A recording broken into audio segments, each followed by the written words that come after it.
LeBron James, Anthony Davis at dalawang sentro na dapat makuha ng Lakers, yan ang ating pag-uusapan. Final seconds. Bryant for the win. Bang! LeBron James ibinunyag ang impact na dala ni Anthony Davis para sa Team USA. Sabi pa ni LeBron ay nakikita niya nga daw ito araw-araw. Lalo at magkakampi na daw sila ni Anthony Davis sa last 6 years. Kaya naman bawat araw ay nakikita niya daw ito at isa daw talaga si Anthony Davis sa may pinakamahusay na talents. At iilan nga lang daw ang ganito sa NBA, kaya isang karangalan ang makasama daw itong maglaro sa loob ng court. Na kung saan sa huling laro nila laban sa Serbia ay nakagawa ng impressive na performance si Anthony Davis. At meron nga itong 7.6 rebounds at 6 blocks. Bagamat hindi inaasahan si Anthony Davis na magiging starter sa Team USA kasama ni Anthony Davis, pero ang kanyang presensya sa loob ng court lalo na sa kanyang depensa ay malaking bagay ito para sa Team USA. Samantalang dalawa namang sentro pa ang possible makuha ng Lakers via trade.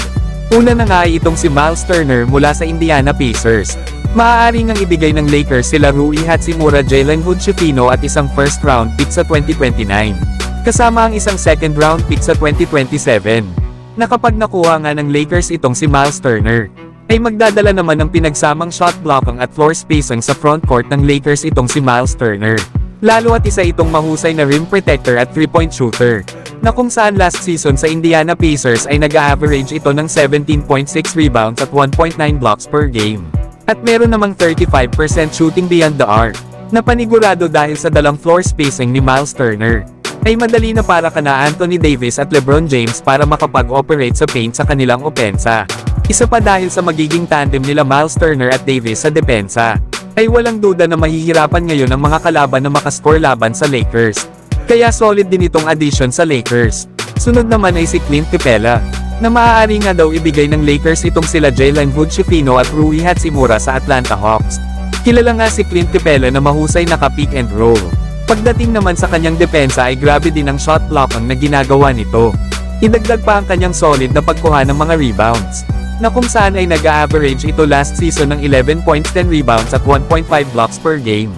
Mahihirapan daw talaga ang mga kalaban ng Lakers kapag pinagsabay nila sila Anthony Davis at Clint Capela. Lalo at solid daw ang mga screens na ginagawa ni Clint Capela sa kanyang mga teammates. At dito naman magbi-benefit sila LeBron at Anthony Davis, na malaking threat nga rin sa lob pass itong si Clint Capela. Kaya nightmare talaga sa mga kalaban ang makaharap ang Los Angeles Lakers next season kapag nakuha nila ang maalin man kana Miles Turner at Clint Capela.